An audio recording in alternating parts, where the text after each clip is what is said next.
This episode of Switchcraft is brought to you by patrons like Resd TV. Support Switchcraft and my other content for as little as $1 and get exclusive rewards at patreon.com/runjumpstomp. For instance, I do a sketch every month, and the first is coming up, and I drop the sketches shortly after the first, and I've got a really sketch that I'm very, very pleased with. It's it's probably the best one that I've done yet, and it has to do with Star Wars. So that's all I'll say. If you want to check out that sketch, make sure that you become a patron, and then you can check that out.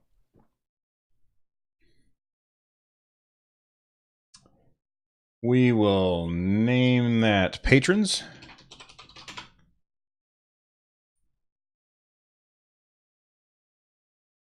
Now your name on screen is just Co. What do you mean? Did I miss something? All right. Wait, today's a Saturday. So that means it's a Podnuts ad read. Why is his name just Co? I don't get it.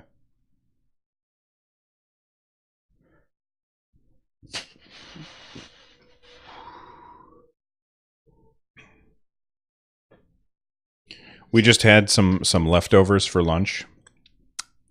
And it was mashed potatoes and stuffing covered in turkey and gravy.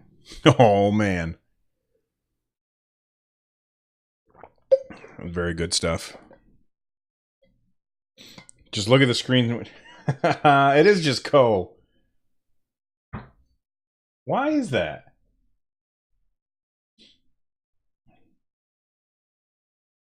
I don't get it. Can somebody else say something? I want to see if the same thing happens to other people. Like Vaxxer. Oh, well, Vaxxer doesn't have all of the icons that Kodiak does. I'll have to look into fixing that. I feel like I need to up the brightness of the room just a little bit.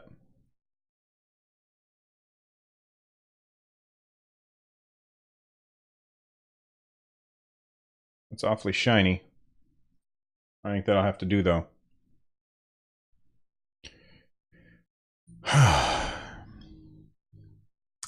All right. Let's see. What else? Linux for the rest of us.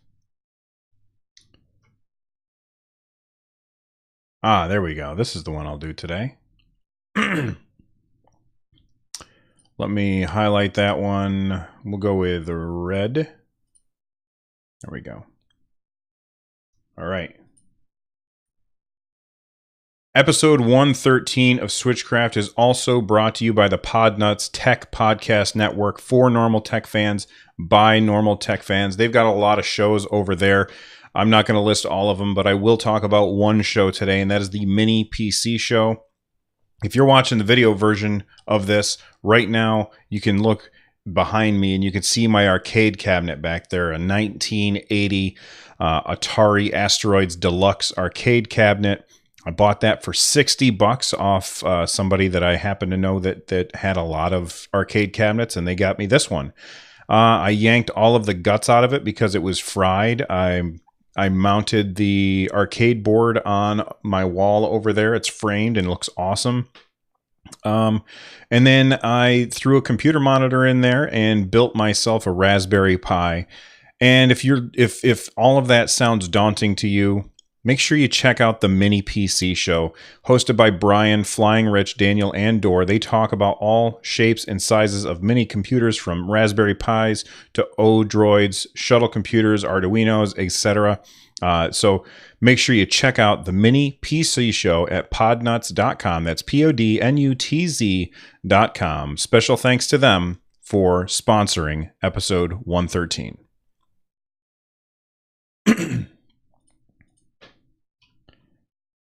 Okay, sponsor. Did you turn your no, it's always on. It's always on, Baxter. Although I did decide I'm gonna change up what game is usually it's just whatever game I last played, but I'm gonna make sure that it always has, like, sometimes. Oh, here, I'll just show you. So Right now, sometimes I leave it like this. I don't know if you guys can hear me or not, but I'm going to always make sure that there's some game playing on here. And, I'd be impressed if I know you guys can only see part of it, but can anybody tell me what game's playing right now? There's the question. That is the question. What game is playing right now on it? I always have to make sure it's one that doesn't have sound in the demo. All right.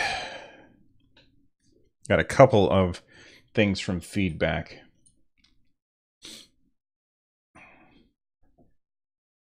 Switchcraft is recorded live 3 times a week at 3 p.m. U.S. Eastern on Tuesdays, Thursdays, and on Saturdays at whatever time the universe allows. Tune in at twitch.tv/runjumpstomp like these awesome people did. We've got Kodiak Moonwolf, Vaxer is here, Fisto, scrolling up. Oh, those are the only chatters we've got today, but that's okay. It's a Saturday, and people are probably hanging out with their families, but I can see that there's some lurkers here as well that are not saying anything, but that's okay. I appreciate all of you guys anyway. Thank you for coming. We've got a review. Actually, we've got a couple reviews. I'm going to do the first one. The first one is from Milo199990, and they gave the show 1 star. They said, love the show, but I can't stand when he says sports ball. No respect for sports and their fans, whether they're gamers or not. We don't say game video or Nintendo switcheroo. We'll change the review if he does. Okay, so I've spoken about this before, but I just want to make sure that I clear this up. And I've had a couple people ask me not to say sports ball. It's just something that's in my vernacular. I don't do it to poke fun at anybody other than me. I don't say sports ball because I have no respect for sports or their fans. It's really more along the lines of self-deprecation. I say it because when I started saying it, I was kind of poking fun at the fact that I'm showing that I have little to no background knowledge on the subject matter. And if you're looking for any insight on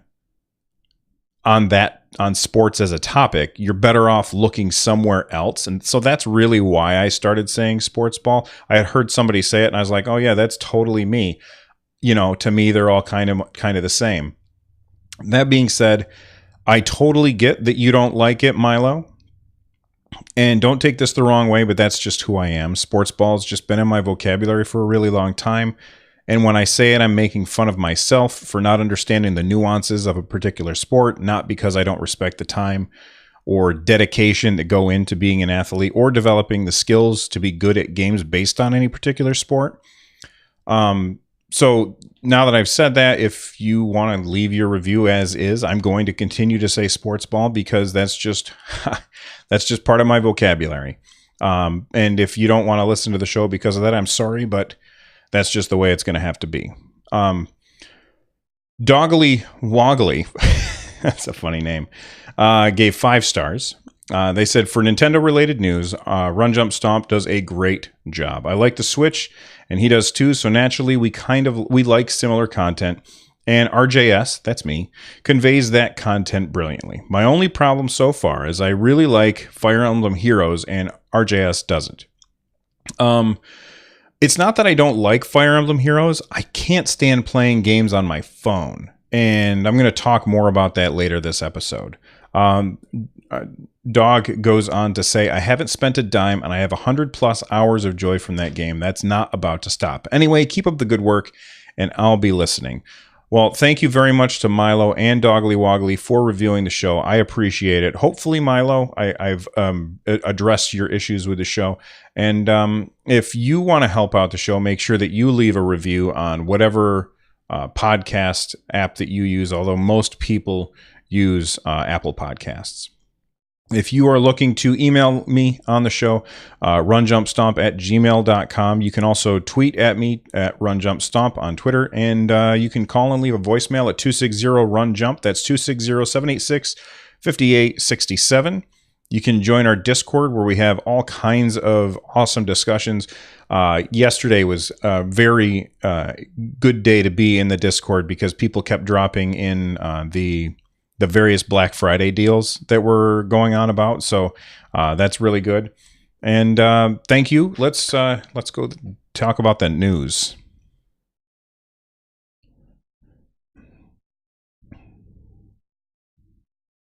It's not Bubble Bobble. It's not Dig Dug. See you, Vaxxer.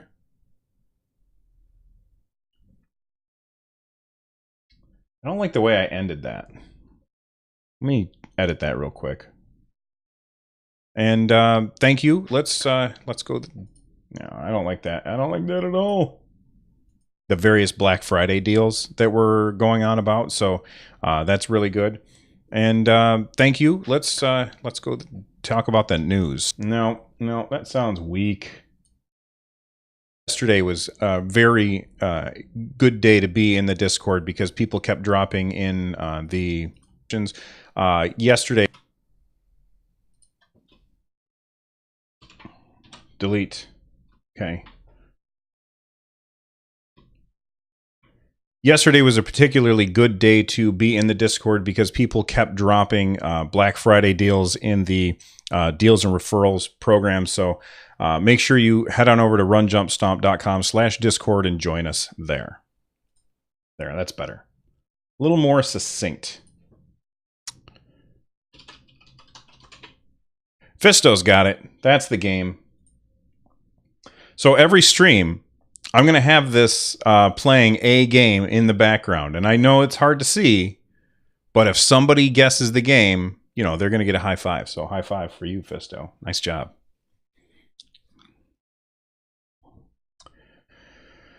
Okay, let me do fit. There we go. Excuse me. It's that turkey. It's that turkey.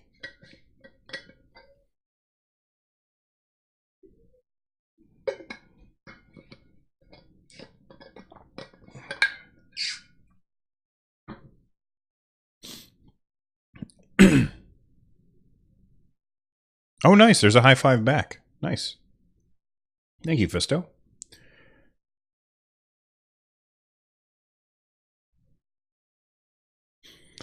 According to Business Insider, the Nintendo Switch was one of the most popular items on Black Friday. Retailers had lots of game consoles in stock, and they were not discounted. And it was still one of the best-selling items at Black Friday sales over the Thanksgiving holiday. That's pretty huge. And, you know, there were a lot of people that were talking about the sales coming up for Black Friday. And actually, hold the phone. For those of you that are outside the U.S., Black Friday is a day of ridiculous where retailers will deeply discount certain items in order to get people to come into the stores and buy a bunch of stuff for Christmas. Well, a lot of people had been talking about the Black Friday deals because they always get leaked ahead of time what's going to be on sale. And, you know, we kept seeing that the Switch was not discounted. And a lot of people were like, how come Nintendo isn't discounting the Switch? Well, it's not up to Nintendo to discount the Switch one way or the other. It's the retailers that decide on the price. Nintendo has an MSRP, or manufacturer suggested retail price, of $299.99. And if the retailers want to lower the price in order to drum up demand or to drum up foot traffic, then that's on them to do that. Now, a lot of people were wondering how come the Nintendo Switch is not getting a discount for Black Friday. Well, it's because it doesn't need to. That's really what's going on here. The Nintendo Switch doesn't need a discount. You know, enough people want it. And basically, all the retailers had to do was advertise that they hadn't had the console on the shelves, and people would show up there to buy it, discount or not. Target called the Switch one of its best-selling items in its sales on Thanksgiving Day, right alongside the Xbox One, which had a $50 discount. Data from Adobe Analytics showed that the Switch was the top console on Black Friday, along with the Xbox One X. So the Switch is selling really, really well, even if it's not on sale. And I will say this just before I move on, is that Target was bragging about how many Switches they sold on Thanksgiving Day. Stop being open on Thanksgiving. Your employees deserve to be able to go home with their families. That's nonsense. Fisto in chat says the deal was that the Switch was in stock everywhere in Mounds. Well, that's true. It's true. It was in stock, and Nintendo, I think that they've done a smart thing here. They did their soft launch back in March, and now is when the real numbers are going to come in. All of the Nintendo fans that like the super fans like you and like me, we went out and bought the Switch because we buy every Nintendo console. At least I do. I mean, I had almost every Nintendo console. I've had every Nintendo console except for the Virtual Boy at one point or another. And, those people like me who always buy the Nintendo console, they're going to buy no matter what. And, if you look at the day one sales for the Wii U, it destroyed. It just did so well on that first day. The Wii U, not the Switch. The Wii U had really, really good day one sales. And that's because the Nintendo fans, they went out and bought it anyway, no matter what. They always buy it. So even though Nintendo Switch had a really, really good launch, it didn't mean that the Switch was going to do very well. However, this holiday season seems like Nintendo has built up a lot of street cred. My son is a 9-year-old, and his friends are all talking about the Switch. None of his friends have it. He's the only one that has one. And his friends are always talking about that they want the new Zelda game and they want the new Mario game. And, I'm a teacher, and my students are talking about the Nintendo Switch. Like when one of my students asked me what video game systems I had, because I mentioned that I liked video games, and I said, well, I have a PS4 and I have a Switch, and they didn't even bat an eyelash at the PS4. They said, like, you've got a Switch? Oh, do you like it? And it came up with 58 questions after that, and I had to say, well, we'll talk about that some other time because we got work to do. Well, the Nintendo Switch, it's the marketing team behind it is doing very, very well. And that's why the Nintendo Switch did so well on Black Friday. I think that if it's available, a lot of people are going to be buying the Switch this holiday season. You're going to see a lot of Mario bundles going out. You're going to see a lot of, I think that we'll probably end up seeing a Zelda bundle by the end of the year, just because Nintendo knows that if they can bundle a game with it, then they can probably get a couple extra bucks by bumping that price up and just having it pre-installed on the system. Anyway, it's good that Nintendo Switch is a hot item on Black Friday, and it's also pretty good that Business Insider is talking about Nintendo as well, instead of just us nerds. So anyway, here's to Nintendo keeping up their momentum and not dropping the ball from here on forward. Man, I am tripping over my words today. Let's go ahead and save so far. Save project as.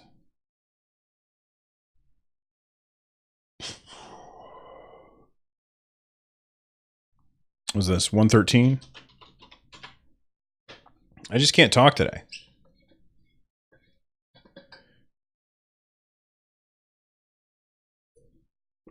They're trying to make Black Friday a thing in the UK. I think that retailers should do what France does. I think it's France, where they have, they're not allowed to have sales. They only get one day a year where they're allowed to have sales. The rest of the year is the set price, and that's the price all the time. I think the sales that are constantly happening here in the US are kind of anti-consumer, because they ratchet up the price And then they say, oh, well, it's on sale. It's not really on sale. You're paying the price for it. And then they're just pretending that you're saving money, which is hilarious. Like my wife and I went to Kohl's the other day to buy a jacket for someone. And on our way out, my wife paid for it. And they're like, you saved $113. And we're like, just shut up. We didn't save any money. Just stop. Okay.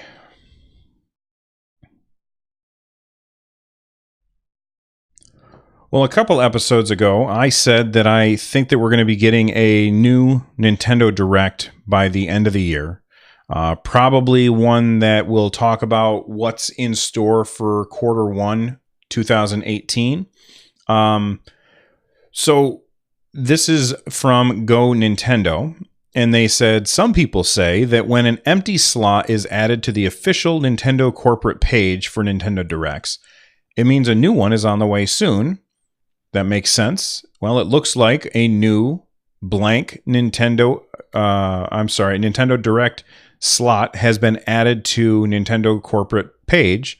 So looks like we are looking at a Nintendo Direct coming soon.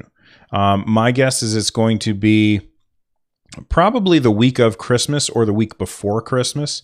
And they'll talk about probably Xenoblade 2 a little bit, not too much because they've covered that pretty well. They'll probably talk about how well the Switch did this year.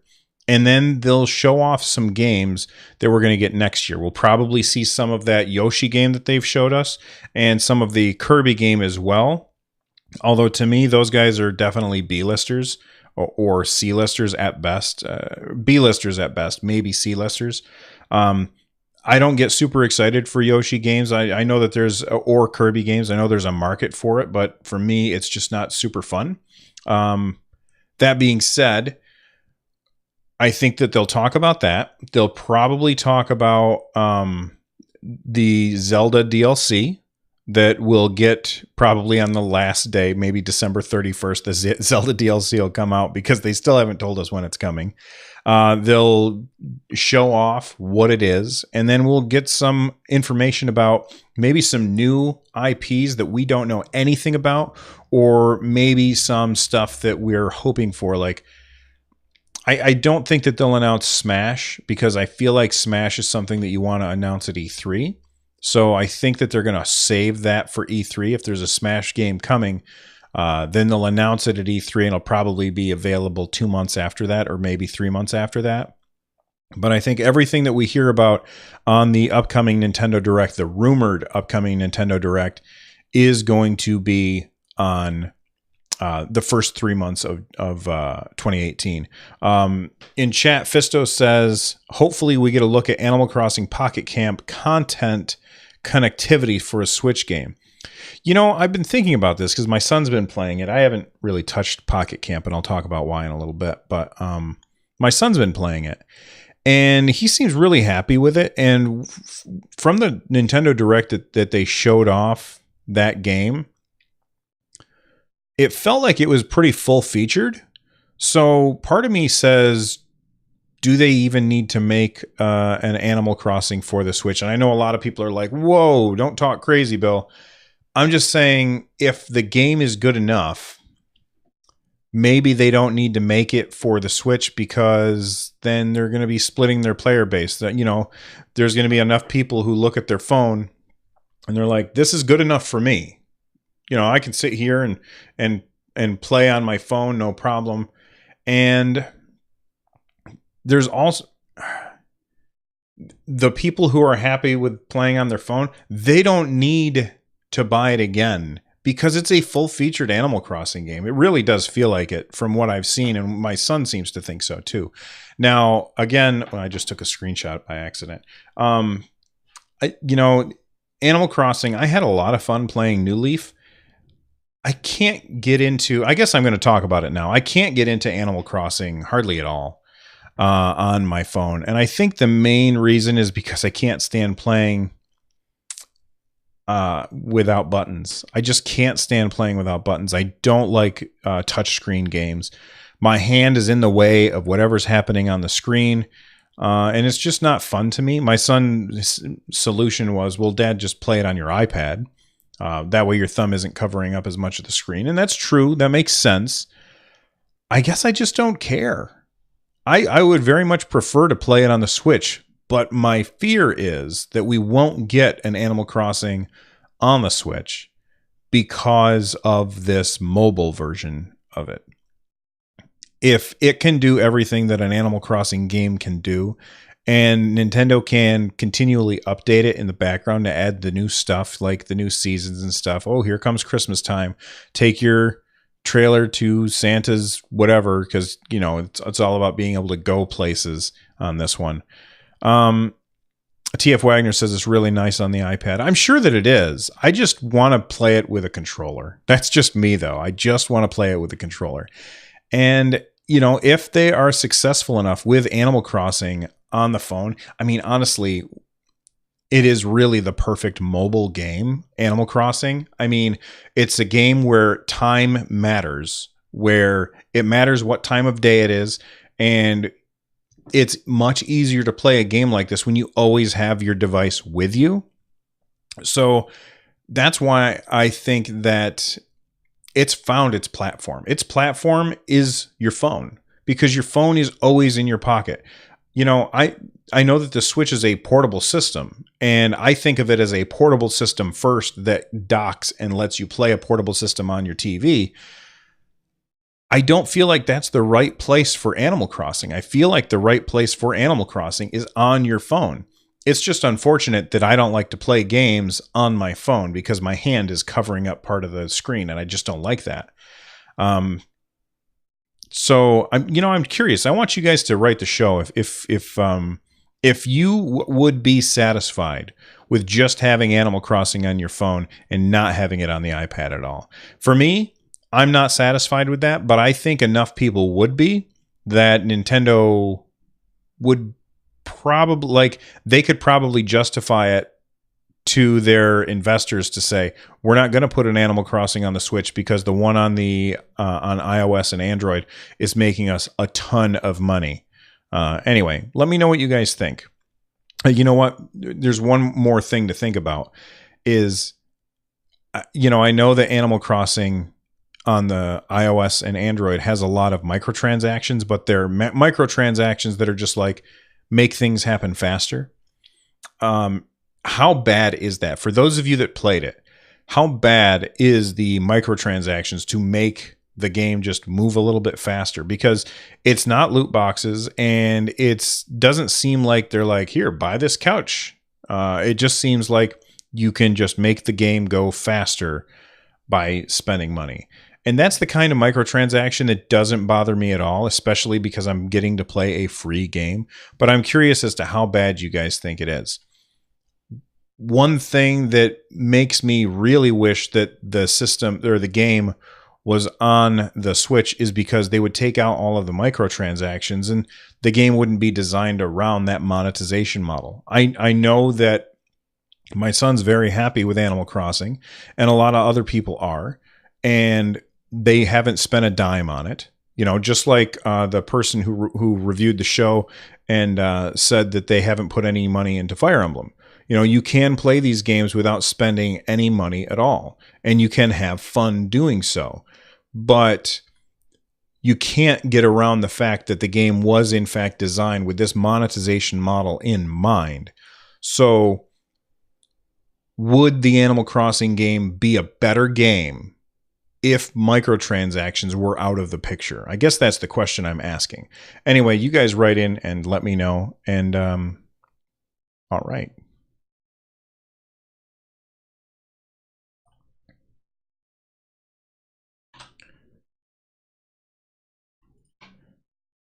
We'll see what you think. There. Let's see how that sounds. You guys write in and let me know, and we'll see what you think. All right, and we'll get rid of that. And we'll see what you think. Yeah, that's better. That's better.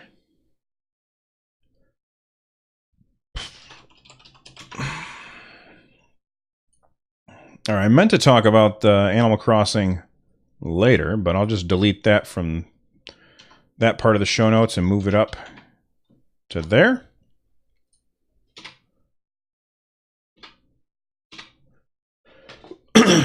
Sorry, didn't mean to cough in your ears.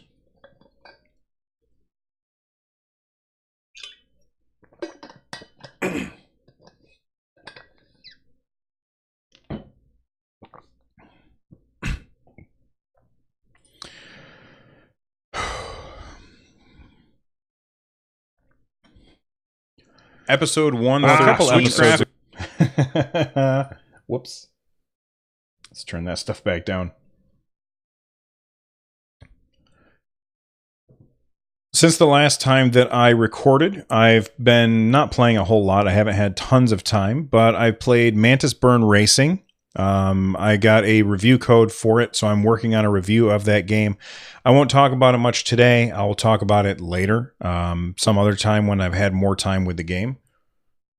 Let me start over with that. I'm starting to get a little hoarse. I don't know why. A pony! A pony! I'm getting a pony!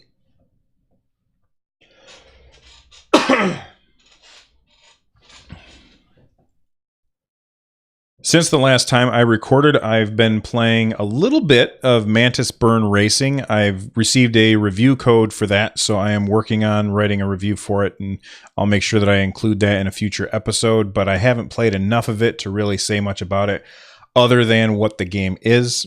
It's a top-down racing game where you have to drift around hairpin turns. That's basically it in a nutshell.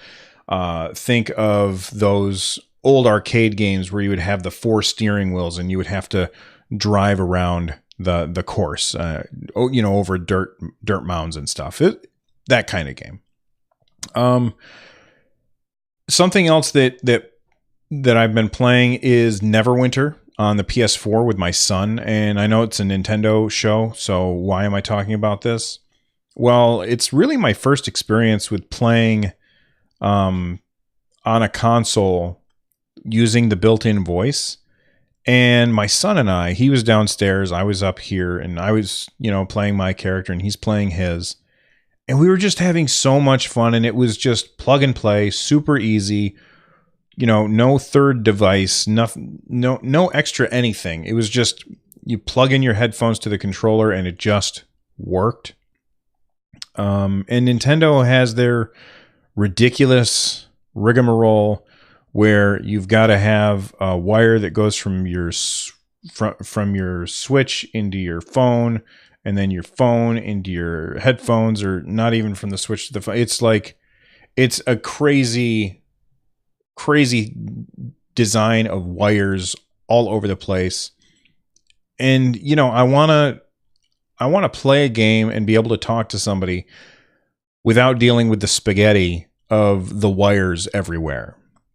So when I sat down to play Neverwinter with my son on the PS4, and we were using the built-in voice, and we just did party chat. So we just joined a party and we were talking to each other, and I was playing Final Fantasy 15 and he was playing Neverwinter, and he was like, we're just having a conversation, and he said, "Hey Dad, you want to play Neverwinter with me? We can both make brand new characters." And I was like, "All right, sure." So, I stopped what I was doing. We didn't lose connection. I started up Neverwinter. We were still having our conversation. We talked about what characters we were going to make. He made a classic sword and board fighter. I made a warlock, and we went through the tutorial separately, and then we finished the tutorial, and then we started, doing the quests together, and it was just seamless, and it worked really well. And Nintendo just needs to get their act together when it comes to voice. They really do. I really think Splatoon, as fantastic as Splatoon 2 has done, I think it would do 1,000 times better if it had the built-in voice that we all want. If Nintendo had the built-in friend system and the party system like Xbox Live, like PS4, these Xbox Live started on the original, the OG Xbox with the Duke controller, that giant thing with the black and white buttons. And it worked fine on there. It can work on a Switch. And Nintendo really has no excuse. In fact, this is gonna curl some of your toes. Nintendo has VoIP on Splatoon 2. It's built in and it's set up so that you can do that over LAN. So if you are playing over LAN, you can use VoIP. It will work. And, people have posted about this on like the Nintendo subreddit and stuff like that. So that works. And that's so that Nintendo can have their, they can have a, what's the word I'm looking for? They can have a tournament where they're all connected via LAN and the players can talk to each other with the headphones like you do in esports stuff. But why is it locked behind that? Why isn't it so that everyone can do that all the time? It's just crazy. Fisto said that Nintendo Direct might give us some info on Nintendo's online service voice chat capability. That is definitely true, Fisto. I hadn't really thought about that. And he's referring to the Nintendo Direct I talked about a little bit ago. Yeah, we're probably going to find out more information about the online service that we're going to start paying for in 2018. That would be good information to have. It's been so long since the thing came out. Like, right up until the launch of the Switch, I was just like, I kept saying, well, they can't launch it without talking about this stuff. And then they did. They did. And I was like, what are you talking about? Why can't you guys tell us what's going on with this? And they just kept saying, well, we'll talk about it later. And so finally I was like, all right, well, when Splatoon 2 comes out, they're going to talk about this. They're going to talk about it then. And then they didn't. And everybody was still happy with Splatoon 2. Okay, that's fine. And it's just been so long, I'd forgotten that they have not told us about this online thing very much yet, except that we're going to accept the price, which is super cheap, $20 a year. You can't complain about the price at all. At least I can't complain about the price. That's definitely feasible. And that you get some classic games with it and it allows you to play online, but that's so little information. That's very, very little information. TF Wagner in chat says, I would like Bluetooth headphones before voice. Okay, that's fair enough. Right now, the Switch does not support Bluetooth headphones, and he just wants them to have Bluetooth headphones. I get you, man. You don't want wires, and I'm with you. I don't want wires. This should be a wireless world. TF Wagner says that should be a bigger deal for a portable console. Yeah, because you don't want to have a wire going from the top of the Switch to your ears. And honestly, I feel like the wire placement for the headphone jack on the Switch is in a very, very bad place. I definitely agree with that. And Bluetooth headphones would be better. But just so you know, there is, we're talking about this ridiculousness with the voice chat. Steel Series, which makes headphones, if you're watching the video like this, these are my headphones, these are Arctis 7s. They are making a pair of Arctis 3s. I requested a review pair. They did not get back to me. Sorry. They are making a pair of Arctis 3s that will let you connect to Bluetooth via your phone and wire via your Switch at the same time. So you have one wire, and then your phone has Bluetooth going into these headphones. I'm not sure how much they are, but they're not going to be cheap because these are really nice headphones, by the way. I think that that's an okay solution to a problem that was created by Nintendo for no good reason. All right, I've complained about that enough. Let's hit one last thing before we get to the lightning round. And that is, I was looking for stories to talk about today on the Switch. I go to a lot of different places to try and find stories. And one of those places is Twitter. And I checked the hashtag Nintendo Switch. And I'm scrolling and scrolling, scrolling. And I see tons of ARMS footage, like the little 30-second clips. I see clips from Mario Odyssey. I see clips from Splatoon 2. And it just goes to show you that people really like to share those 30-second clips. And I feel like third-party developers really need to focus on updating their games to use this video share to because it's going to help promote their games. Because when I went looking for the Nintendo Switch, I kept seeing all of these cool clips. And if I'm scrolling through and I see a game, like this cool clip of a game, especially from a smaller developer, and I'm like, oh man, what is that game? I've never seen that before. It really catches your eye, especially when you're on Twitter, because they automatically are animating as you're scrolling by, and you're like, oh, I'm going to stop and watch this little clip real quick and see what happens. I stopped more than once looking at the 30-second clips of the Nintendo games, and I definitely want to see more developers embrace this. This is an important thing for them, not because it's not an important thing to me, because usually I record it and then I never send it out. I always forget to send it. But I think it's important for the developers to have this because it's like free advertising. It really is. Something cool happens in your game and then you record it and send it out. That's awesome. Because then some other schmo scrolls by and they see this cool moment and they're like, what game is that? And it automatically, if they did it right, if the developer does it right, it'll automatically put the hashtag of their game in it. So then people can click on that hashtag and find out what is that game about. That's what that's what happens when you share screenshots and video from Breath of the Wild or Mario Odyssey. Like it says Nintendo Switch hashtag and then probably Super Mario Odyssey hashtag or something like that. I think this is something that third-party developers really need to hurry up and get that to happen. Let's see. PS4 in-game says, I am using Sony PS4 wireless headset, just its headphones with a USB dongle, works fine. Right. He's using it with a USB dongle, though, TF Wagner. So that means he's plugged in. That's the same thing as these headphones. I mean, they're not the same headphones, but they're the same thing as the style of headphones for the audio listeners. I'm holding up my Arctis 7s. It's the same kind of thing. This is basically a USB pair of headphones that just has a wireless option. And he's plugged that into his Switch, and while it works fine, and there won't be lag at all, really, TF Wagner. I never noticed lag with this. In portable mode, you'd still have to have a dongle hanging from the USB-C port on the back of your Switch, or the bottom of your Switch, anyway. Anyway, let's hit that lightning round. Man.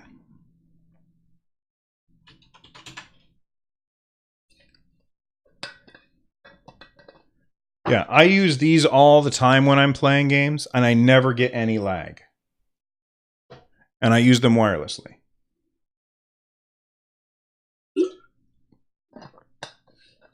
And TF Wagner, if you're looking for a good pair, Arctis 7s are where they're... like, I love these headphones. They are so comfortable. And the microphone... You can put the microphone, push it right in there, and you never have to have it out. Because I hate those headphones that, like, I bought a pair of Logitech headphones because I have a lot of Logitech stuff on my desk, and I like Logitech stuff. And I bought a pair of these headphones, wireless headphones, and they were like, they were massive on my head. And then these are pretty low profile. They're very, very low profile. And they also have, when you have them connected to a PC, which I really like, is they will take this microphone and they'll take what you say and feed it back into your own your headphones, so you can hear yourself talking and it doesn't sound like you're underwater, which is really nice. But that's only when it's hooked up to PC.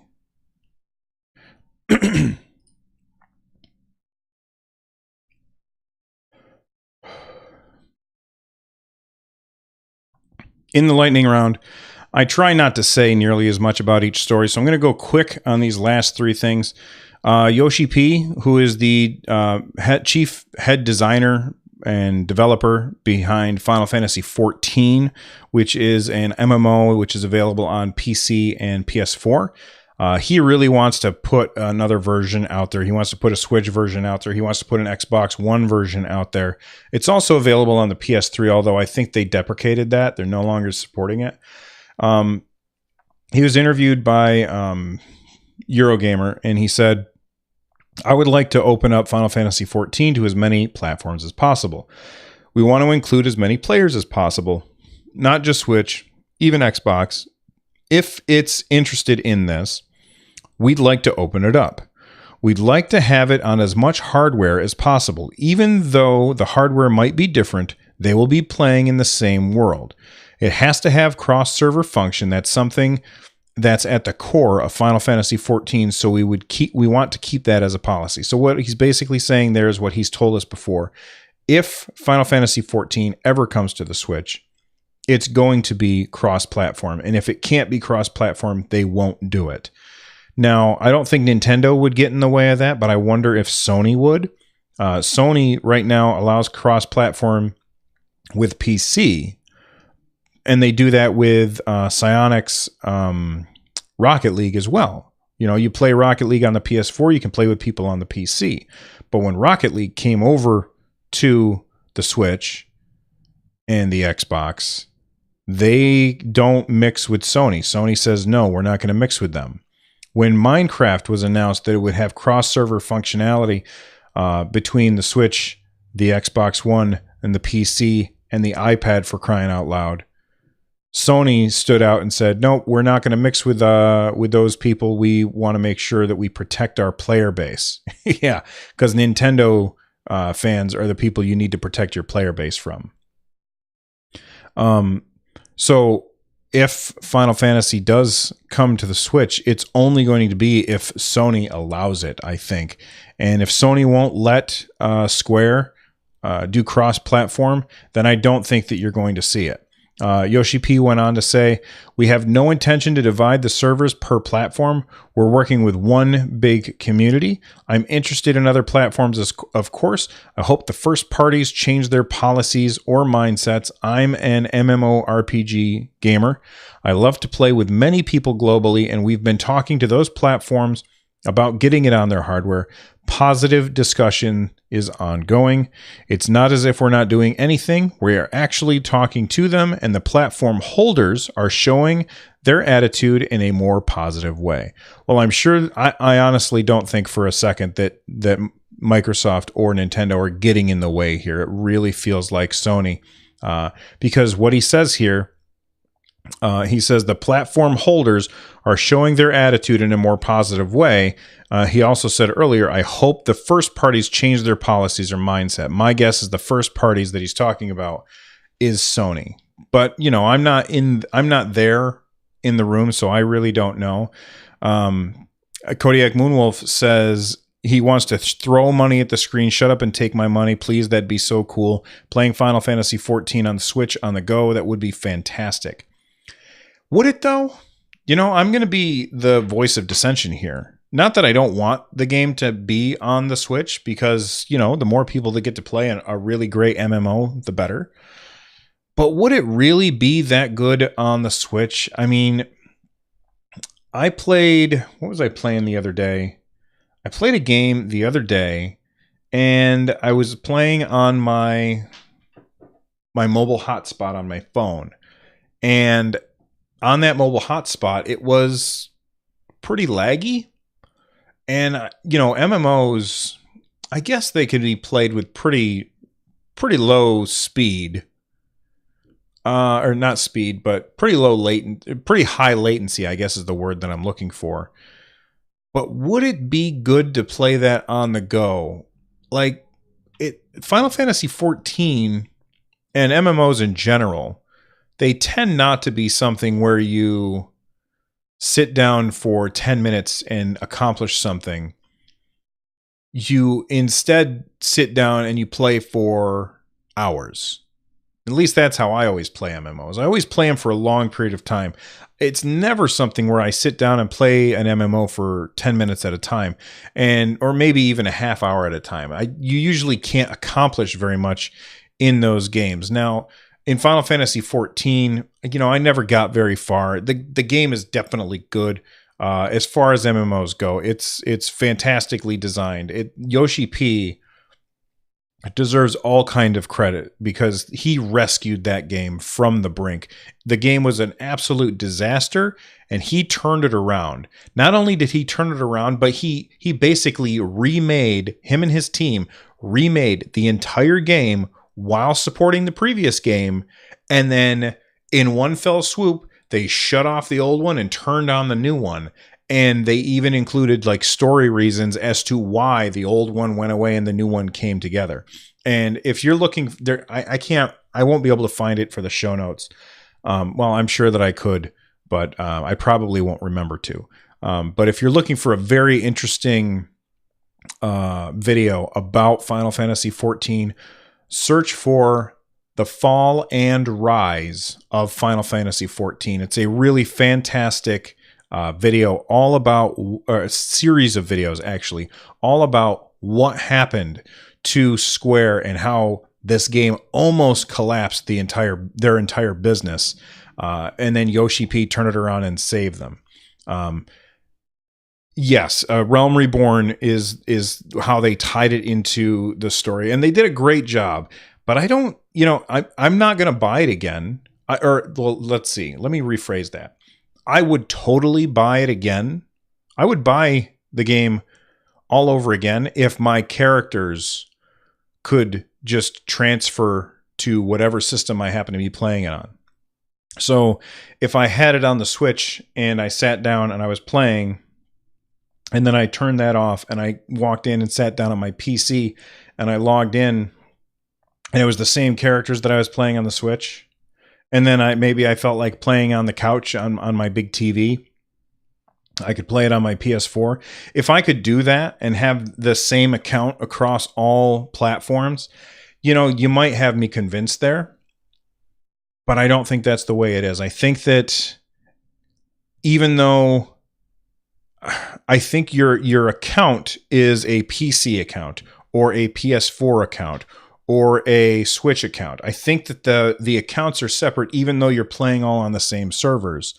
I think you have to buy another license, and even then, I don't think your game, your character transfers from the PS4 to the PC. I could be wrong about that, but this isn't really a Final Fantasy XIV show, so I should probably shut up because this is supposed to be the lightning round, for crying out loud. All right. Nine Parchment's demo is out. I haven't had a chance to play it. The game looks really cool. Somebody in the Discord said that they didn't like the controls, but you know what? You can download it for yourself and find out. And then finally, I can't believe that I missed this, but this is back on episode 111 because 112 was our Thanksgiving special. But episode 111, I mentioned that Splatoon got an update. And I totally left out the most important piece of information about that Splatoon update is that you can change gear between matches now without leaving the match. That is huge, and that right there is one of the things that made me stop playing the game because it was really irritating. I would play a match and I would be like, oh, you know what? Who would be really good against the enemy, the people who I'm playing against because they're awesome with this weapon or something. I would love to have the Splatbrella against this stuff. And I couldn't switch without leaving, and then I would come back and I wouldn't be with the same group anymore. It was really irritating. So that they've patched that in. I hope that they make more changes. It's still a great game, but I do hope that there's some more changes. Anyway, that's it for the lightning round. What games are coming out soon? Let's find out. Oh my God, 9-minute lightning round, for crying out loud. Whew. Let's see, what games are coming soon? My voice is going. I can feel it, guys. I can feel it happening. All right, today's the 25th. Next episode is the 28th. So 27th, 28th. Okay.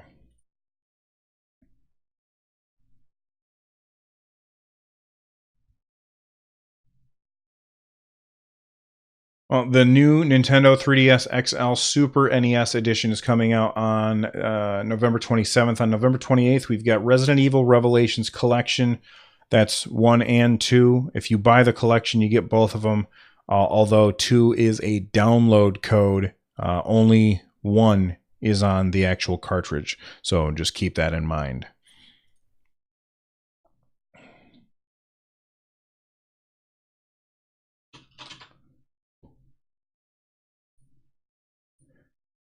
And that, my friends, is all the time that we have for today. If there's a story that I missed or a topic that you would like discussed, please let me know.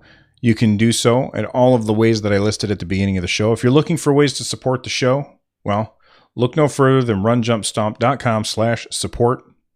There you'll find links to my wife's Etsy page, the Patreon, and also my Amazon affiliate link. And if you're going to be doing any holiday shopping this month, and you're going to use Amazon, use that Amazon affiliate link. It is a huge, huge bonus for me because it doesn't cost you anything extra.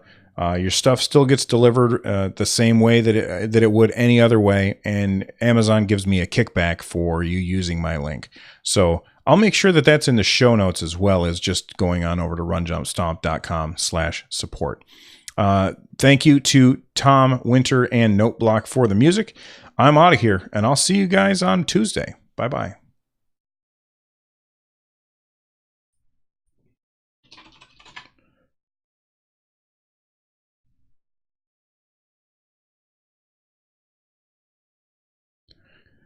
All right, copy link location.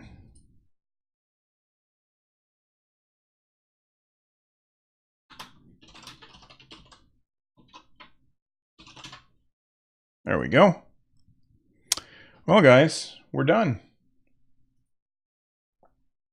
That's way too long. I may have to edit some stuff out.